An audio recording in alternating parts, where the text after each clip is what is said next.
إنك تضيّع عمرك في التسويف، صدّقني أنت أكتر واحد هتلوم نفسك مش حد تاني. أخطر حاجة ممكن تدمّر مستقبلك مش الفشل، بالعكس الفشل بيعلّمك، لكن اللي بيدمّرك فعلًا هو التسويف، والتسويف مش بييجي فجأة على فكرة، ده بيبدأ بحاجات بسيطة كده وجُمل بريئة زي أنا هاقوم أعمل الحاجة اللي ورايا دي كمان شوية، أو أخلّيها بُكرة عشان أكون مركّز أكتر، أو أأجّلها خالص للأجازة علشان أكون فايق كده ومش مضغوط. وللأسف اللي بيحصل فجأة بقى فعلًا إنك بتلاقي نفسك للأسف واقف مكانك بقى لك شهور، نفس الأهداف ونفس الأحلام هي اللي عندك، لكن للأسف بدون خطوات فعلية. المشكلة مش في إنك تُقع، عادي كلنا بنُقع، المشكلة الكبيرة في إنك تستسلم لفكرة إن بُكرة هيكون أحسن من النهارده، تفضل كده عايش على أمل وهمي من غير ما تتحرك وتاخد الخطوة. اوعى كده تضحك على نفسك وتفتكر إنك بُكرة هتكون شخص تاني، الشخص اللي قدامك في المراية دلوقتي هو نفسه اللي هيكمّل معاك بنفس العقلية بعدين وباقي عمرك، وهو برضه اللي لو ما اتحركش دلوقتي بُكرة الحلو اللي في بالك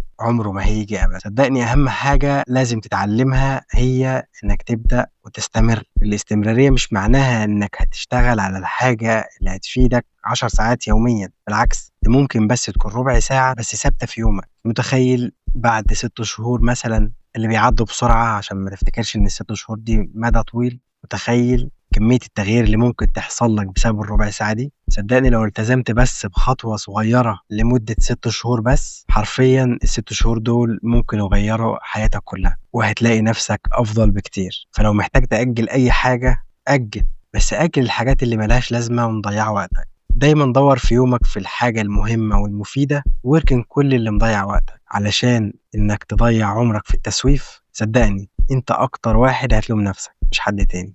سلام عليكم.